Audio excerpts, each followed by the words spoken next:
a large portion of potential players by doing so. A tacked on afterthought of a campaign isn't going to cut it.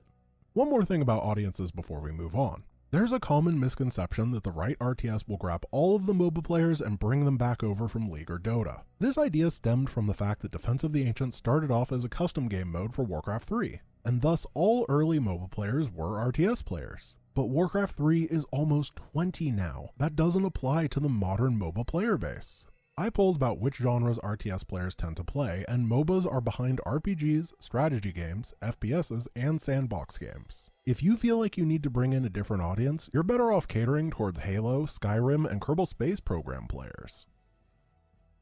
Before we move on to the main points, I'm going to switch to Opinion Grant for a moment and talk about stuff. Given the niche I fill on YouTube and Twitch, I interact with a larger variety of casual and newcomers to the RTS genre than almost anybody else on Earth. My focus on campaign-based content makes me a natural springboard for people looking to get into the game. From this unique position, I've heard a lot of opinions and preconceptions about RTS and its players from more or less outside sources. And I think many of these are fairly problematic. StarCraft players in particular love to talk about how freaking hard the game is. How a ladder match is like playing chess and piano at the same time. How it's the most competitive 1 versus 1 game. How you physically can't click on the button to queue a Zerg unless your IQ is over 800. Basically, it's a lot of self-flattery, but it works. People see these views when they're looking into a game to play, and it's not a good thing. It makes people hesitant to try out the game. They're not sure they want to spend the time it takes to learn when the community makes it seem like you need a PhD to build a barracks. I think this is part of the reason that the casual to competitive conversion rate is so low. People are intimidated. My experience with both the StarCraft and Warcraft communities is that once you're inside, they're kind, supporting, and fairly non-toxic. But from an outside perspective, we look like a bunch of self-aggrandizing elitists. So no wonder developers are trying to market towards that angle. I think it would be healthy to admit that while professional play is absolutely cutthroat intense action all the way through, it's not that way for 99% of players. If most people knew most ladder games were more like two drunk toddlers fencing with pool noodles, the intimidation factor would be significantly lower.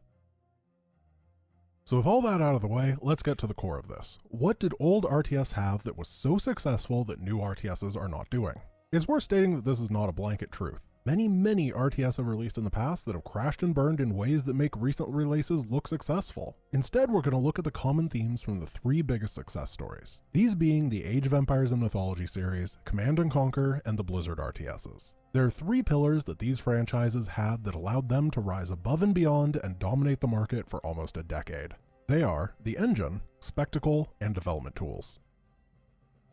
To introduce the first pillar, I want to talk about the 2020 release Iron Harvest. This game is awesome. Post-World War I dieselpunk mechs is an incredibly cool and unique setting. The units are stylized and varied from tiny walkers with machine guns to enormous monsters with siege cannons. The visuals are pretty solid, the campaign voice acting is fun, and it's consistently supported with DLC content. It's really astonishing how uninterested I am at playing any more of it. The game fundamentally fails in its most basic aspects, pathfinding and responsiveness. When a group of units is told to go to one place, they'll split up and head a variety of different directions, making controlling even mid-sized armies a chore. Units are clunky, particularly large units take ages before they're able to execute commands, often creating frustrating situations where your most prized forces are sitting around like dunces while being killed. It relies heavily on a cover system for holding areas with infantry, but the outsides of most buildings can't actually be used for cover, with garrisoning being the only option.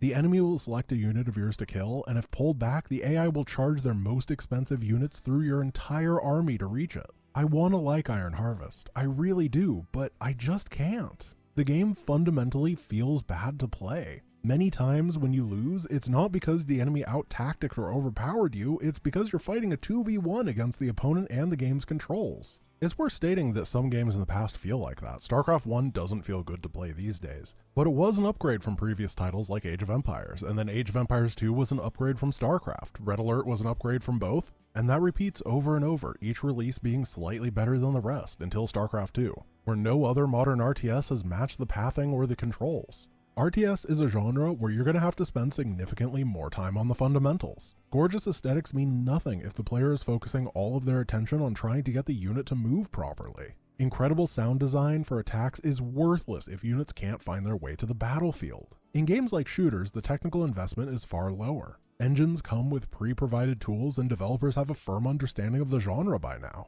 But RTS needs a little bit more care under the hood. For all you executives and project managers out there, it might seem difficult to justify spending all the extra time and money on getting these fundamentals correct. But I promise you that by the end of this video, you will understand that this is not a barrier to entry for the genre, but instead an investment into saving more time, effort, and money down the line. One thing I find incredibly fascinating about the big three is they managed to span all of the main settings of gaming. Age of Empires was historical, Command & Conquer was modern fantasy, Warcraft was high fantasy, and Starcraft was sci-fi. Despite the settings being so wildly different, each of these games do a great job with the second pillar, spectacle. Spectacle doesn't need much explanation. Cool things are cool, and using cool things is fun. Age of Empires allowed players to recreate history in a way that was completely novel at the time. Age mythology brought literal deities into the mix, dropping meteors and thunderstorms on your opponent before moving in with an army of minotaurs and chimera. Command & Conquer started fairly average, but it dialed up to 11 with the Red Alert series. Weather control, Tesla coil troopers, zeppelins, mind controlling enemies to run them into a grinder to harvest them for resources, it's crazy. Warcraft hit all the fantasy notes. Pillaging your foes with orcs, ambushing as elves, powerful heroes that shape the battles around them. A huge, diverse selection of third-party creeps that can be both fought for rewards and hired as mercenaries. And finally, StarCraft's far-future Protoss facing against the hillbilly Terrans with janky explosives. And of course the Zerg rushes that are so iconic that they've become a basic part of gaming jargon. Spectacle is what you put on the box art, on the Steam page. It's what draws people in, and then starts to get them thinking. When things are crazy and wild, the player gets excited to find new interactions and combos. Ways to rush towards their favorite unit, ways to make it work even if it's a little bit underpowered. As the design focus has shifted towards multiplayer first, a lot of spectacle has been cut. Decimating armies with an invulnerable Soviet tank line with the Iron Curtain just isn't fair in multiplayer. You can't have Yuri mind control enemies and grind them up for cash, it's too cost efficient. When the design is for multiplayer first, you inevitably cut the things that should be selling your product. A good example of getting this balance right is StarCraft 2. So we had all these ideas while developing StarCraft 2 that we thought were pretty cool. We had units like the Diamondback, which is this tank that can move and shoot at the same time. Well, it turned out it stepped a lot on the Marauder. It stepped even a little bit on the Siege tank in terms of its role. These units were too similar. And it wasn't actually that easy to control. It was actually very difficult to manage what this thing was shooting at while you're moving it. This guy wasn't for esports. We had a Spectre. It's a new type of ghost. This guy's going to be cool. Oh, okay, well now we got two ghosts. You're going to pick one. You're not going to use the other one. And we didn't really want to cut the ghost. It seemed kind of core to what StarCraft was all about. So not for esports, the poor Spectre. But these are all cool. These are all units that in any other game I've ever worked on, I absolutely would have put in. But since those other games weren't designed to be an esport, they made no sense for StarCraft. But we wanted them in the game. We felt like we've done the art. They're fun units to play with. Why should the consumer not have the opportunity to play with these? And so we tried to find places we could put these. Though I would argue that they didn't go far enough. Originally, the Thor was going to be a unit so massive that it had to be built by SCVs on the field. Battlecruisers were going to have custom weapon attachments like plasma torpedoes that had to be individually upgraded. The mothership could stop time, crack planets, and create insta-kill black holes. The fact that we never got to play with these is honestly disappointing. I'm not saying that competitive multiplayer should be filled to the brim with broken game-ending superweapons, but I feel like each faction should be designed with absurdity in mind. Make it ridiculous for the single-player experience, and then trim it down to what's fair for multiplayer. Boring, uninspired units and abilities are all too common in recent RTS. Cool stuff sells. At this point, you have a game with a strong fundamental base. You've designed bombastic, over-the-top units to energize and inspire the player base, but you don't get to make a game just yet.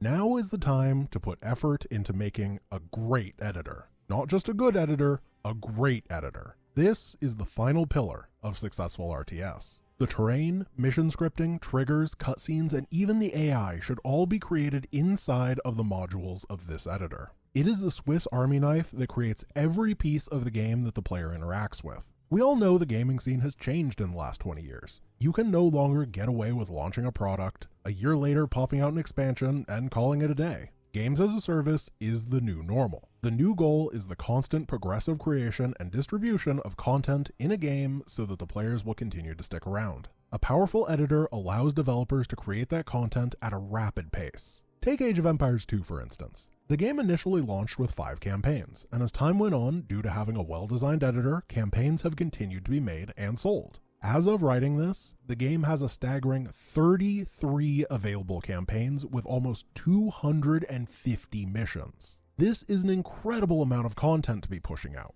a constant way to reliably draw players back into the ecosystem, getting them hyped for the next content release. A powerful editor also gives the flexibility to capitalize on things that have accidentally become successful. StarCraft 2's co-op commander system was initially a tiny side project when it debuted in 2015. It was considered less important than Legacy of the Void's campaign, the mission packs, and of course the star of the show according to Blizzard, Archon mode. Well, it turned out Archon mode sucked and was a complete failure, but co-op was incredibly successful, and Blizzard was able to rapidly expand on it, turning it from a selection of 6 heroes to the current 18, as well as adding in a mutator and prestige system for massive levels of replayability off of a very small development team. If the editor they were working with was not as robust, flexible, and easy to use, that opportunity would have left them by the wayside. But now I have to admit, I've been a bit misleading so far. I said that these 3 pillars provided the support that old school RTSs had that led them to greatness, and that modern releases failed because they didn't have them. But that's not exactly it. These pillars serve as the catalyst for the true reason. What is the most powerful force in all of gaming? The critical core of the genre that has been lost, and must return for a successful game. Of course, I'm talking about player-generated content.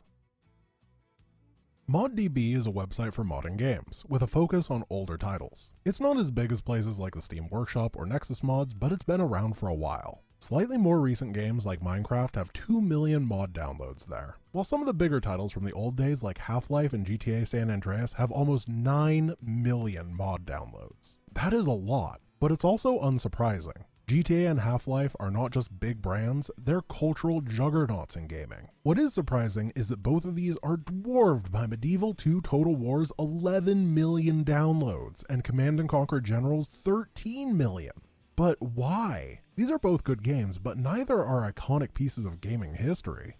RTS is specifically well suited towards user-made content. The top-down perspective is significantly less restrictive on creative freedom than the first or third-person cameras. An RTS with a good editor serves as a blank canvas for an inspired creator to build what they want. And while the average creation might be pretty mundane, there have been multiple instances where entire genres have been spawned from these editors, like tower defense and MOBAs. The reason that the focus on custom content was dropped was largely due to emulation. Developers saw that StarCraft 2 launched with a pretty terrible custom games section and determined it wasn't an important part of their own RTS. But this wasn't an intentional act by Blizzard, it was the arcade not being ready in time. I would argue that the 2 years it took for a good system to play user-generated content with people was StarCraft's greatest flaw, and that copycats are not following success but have instead been repeating a mistake. In the early 2000s, RTS had a dominant position on the player-generated content scene. In 2010, with the launch of StarCraft 2, that dried up. It's not like that creativity and passion to build has disappeared, it just went somewhere else.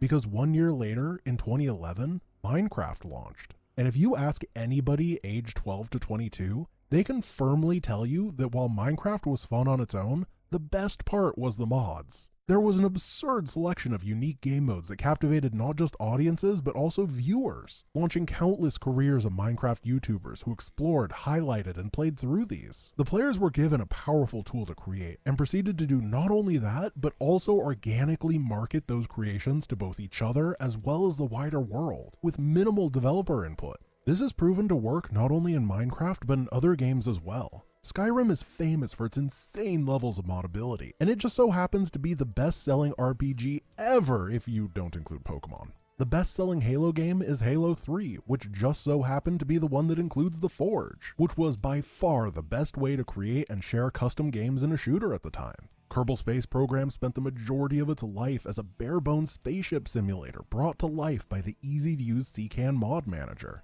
And don't even get me started about Half-Life mods, where people created niche modes like Counter-Strike and whatever the heck Gary's mod is. And despite all of these high-profile hits, and Minecraft being the best-selling game of all time, None of them are the most successful game to follow this formula. Roblox is. I'm going to put aside the questionable ethics of the Roblox Corporation right now. People Make Games already did a great video on that topic. Instead, just focus on the numbers. Roblox is only a platform for users to create games, share them, and play each other's creations. Roblox has 200 million monthly active users. At the time I'm writing this, Roblox has the same number of players as the top 3 Steam games combined. This formula of making a solid basis for players to create custom content works. It was proven with Battle.net in StarCraft 1. It was reaffirmed with the custom games section of Warcraft 3. It was driven to ridiculous proportions with Minecraft. And then Roblox came and drove the point home.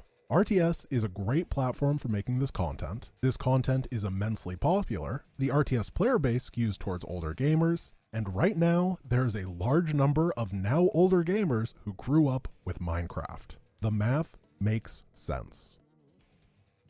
Throughout the entire history of RTS, the common theme between the dominant titles has been creator agency. There's a fundamental limit to what a development team can do for a game. They can only make so much content, and after release, they're stuck in maintenance mode, running around putting out fires and squashing bugs instead of developing new content. When the community is empowered, the creation process can continue. When things are created and promoted, they draw in more players, and when more players are drawn in, some of them will become creators. This is the feedback loop that is key for creating a successful title. When you log into an RTS that's destined to fail, you log into a campaign and a 1v1 ladder. But for the kings of the genre, it's not just these things. It's a MOBA, a unit spawner, a tower defense, a hero arena, a Sims game. It's a cat and mouse, Mario Party, and Risk. It's even this weird Toho anime thing that I absolutely know nothing about, but if I did, Marisa would be best girl, don't at me. It's an auto battler, a card game, a tug of war. It's Mafia, Bejeweled, and a typing game.